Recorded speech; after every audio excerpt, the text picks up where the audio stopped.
Imagine a world where you own your money, your identity, and your digital assets without relying on banks or middlemen. But how do you actually step into that world? Before we dive in, if you're curious about the basics of blockchain, make sure to check out our previous videos. They'll give you a solid foundation. And don't forget to subscribe our channel if you want to take full advantage of blockchain and Web 3.0. Now, we move into blockchain infrastructure, the systems that make blockchain work in the real world.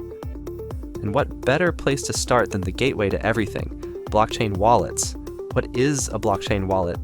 First things first, blockchain wallets do not store cryptocurrency. Instead, blockchain wallets consist of private and public keys. They are meant to park the information of your cryptocurrency funds and transactions done from that wallet. Think of your private key like your password to the blockchain. If you own the key, you own the assets. Simple as that. Your public key, on the other hand, is like your account number where people can send you funds. And since it's on blockchain, it's visible to everyone on the network, like your blockchain username. So when you send crypto to someone using a wallet, here's what happens. Your wallet creates a transaction. It signs the transaction using your private key. Then, it broadcasts it to the network for validation. Think of it like digitally signing a contract. Your wallet ensures everything is secure and legitimate.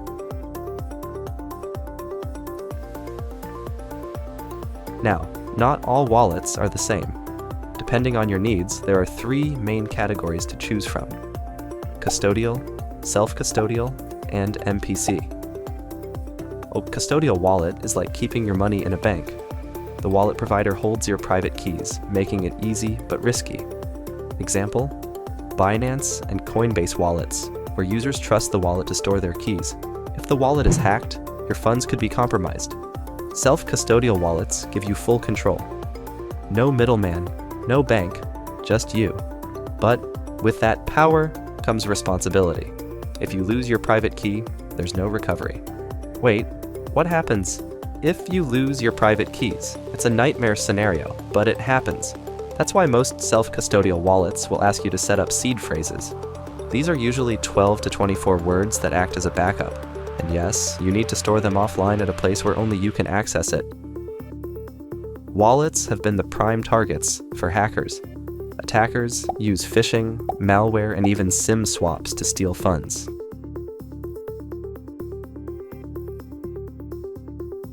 If your private key is exposed, it's game over. So here's how to stay safe. Use self-custodial wallets for large holdings. Never share your seed phrases.